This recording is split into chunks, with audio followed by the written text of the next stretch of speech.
नमस्कार दोस्तों, आप देख रहे हैं ट्रेड विथ मिस्टर ए, जहां मिलती है सबसे तेज और ऑथेंटिक मार्केट अपडेट। चलिए शुरू करते हैं। निफ्टी 50 अब सिर्फ 150 पॉइंट दूर है अपने ऑल टाइम हाई से, जो लास्ट ईयर 26 सितंबर 2024 को बना था। और अगर कल मार्केट थोड़ा भी पॉजिटिव खुल गया तो हम देख सकते हैं निफ्टी अपना थर्ड हाईएस्ट क्लोज एवर। सोच के देखिए, मार्च के लोज से लेके अब तक इंडेक्स 18% ऊपर चढ़ गया है, मतलब लगभग 4000 पॉइंट्स का सॉलिड रैली। आपको क्या लगता है, क्या ये रैली यहीं तक रुकेगी या निफ्टी बनाएगा नया रिकॉर्ड? कमेंट करके ज़रूर बताएं। लेकिन दोस्तों, ये रैली सभी स्टॉक्स की वजह से नहीं आई है। हैवी वेट्स ने किया है हैवी लिफ्टिंग। CNBC TV 18 के डाटा के मुताबिक सिर्फ 3 stocks HDFC bank, Reliance industries और भारतीय एयरटेल ने मिलकर निफ्टी के टोटल गेंस का 1/3 हिस्सा कंट्रीब्यूट किया है। मतलब HDFC बैंक अकेला ही 13% वेट रखता है इंडेक्स में, रिलायंस है 8.6% और एयरटेल भी टॉप कंट्रीब्यूटर में शामिल है।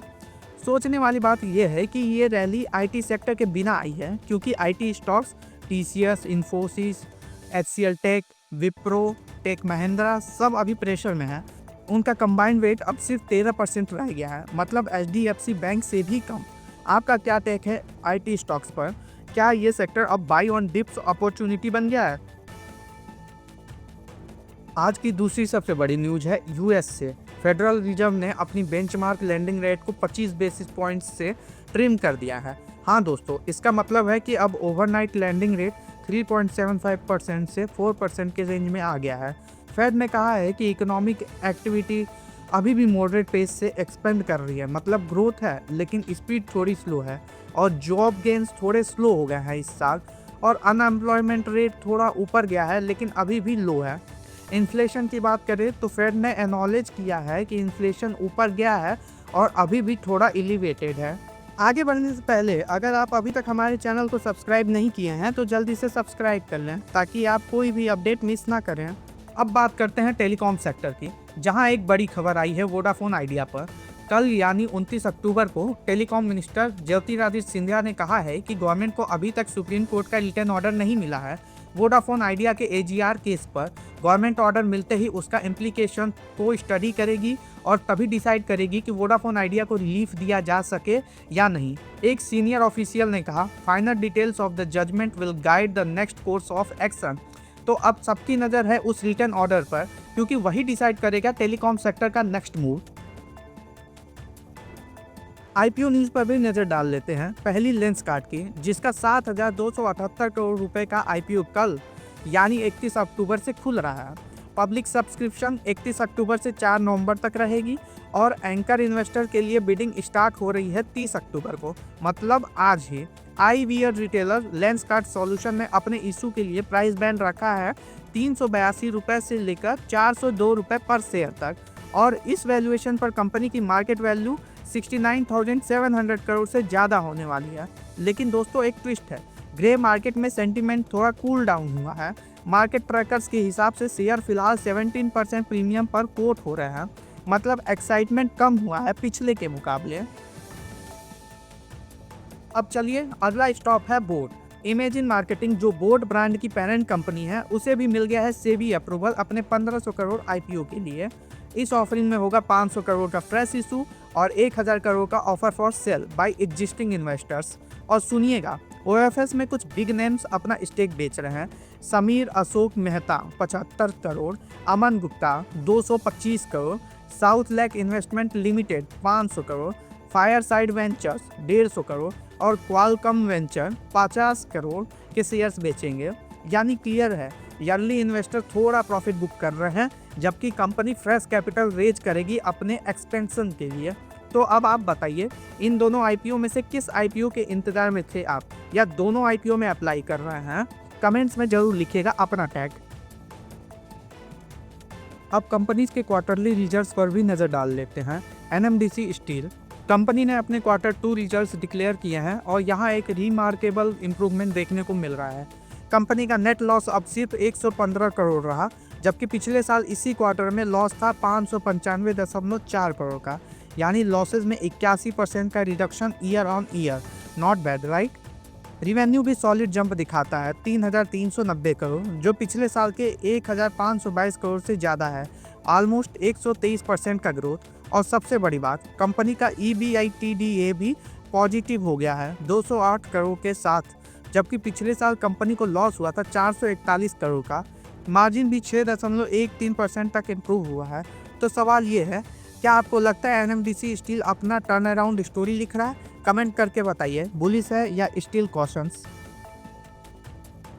चलते हैं CG पावर की तरफ। कंपनी के शेयर आज 2% तक गेन कर गए, लेकिन रिजल्ट्स ने थोड़ा मिक्स्ड सिग्नल दिया है। कंपनी का नेट प्रॉफिट 30% बढ़कर 286.7 करोड़ तक पहुंच गया है, लेकिन मार्केट एक्सपेक्टेशंस यानी CNBC TV18 पोल 313 करोड़ का एस्टिमेट कर रहा था। रिवेन्यू भी 2922.8 करोड़ रहा, 21% अप है ईयर ऑन ईयर, लेकिन ये भी स्ट्रीट एस्टिमेट 3283 करोड़ से थोड़ा कम है।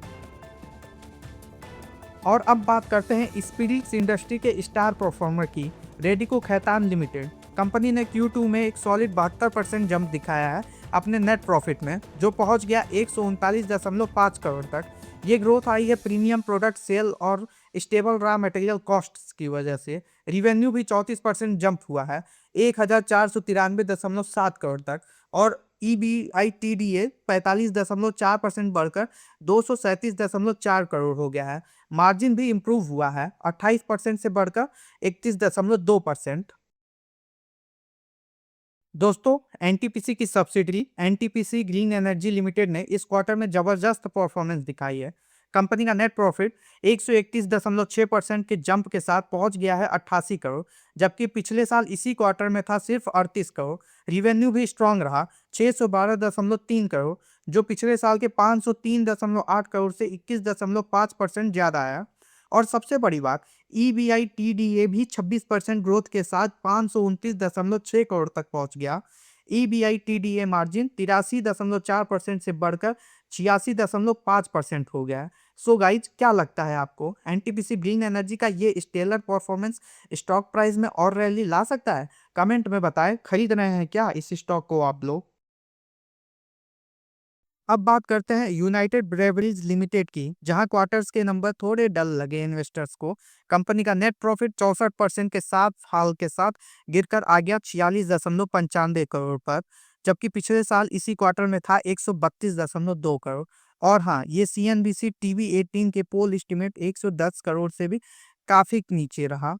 रिवेन्यू भी थोड़ा फ्लैट रहा 2051 करोड़, जबकि पिछले साल था 2115 करोड़।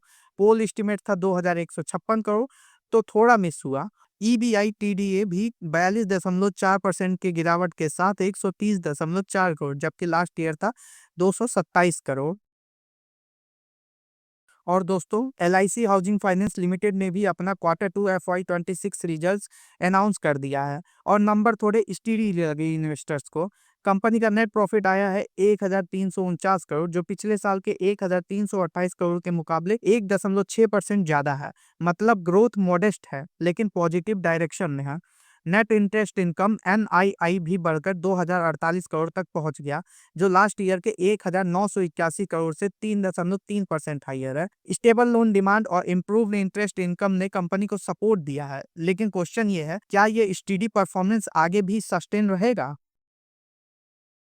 चलते हैं इंफ्रास्ट्रक्चर सेक्टर की तरफ, जहां दिलीप बिल्डकॉन लिमिटेड ने एक और मेजर विन अपने नाम कर लिया है। कंपनी को मिला है एक 307.8 करोड़ का subcontract including GST for the development of Barpali loading bulb at Kusura project under South Eastern Railway. ये कॉन्ट्रैक्ट दिया गया है ISC प्रोजेक्ट प्राइवेट लिमिटेड के थ्रू, और प्रोजेक्ट कंप्लीट होगा 24 महीने में आइटम रेट बेसिस पर। इंफ्रा स्पेस में DVL का कंसिस्टेंट प्रोजेक्ट पाइपलाइन इन्वेस्टर को कॉन्फिडेंस भी दे रहा है।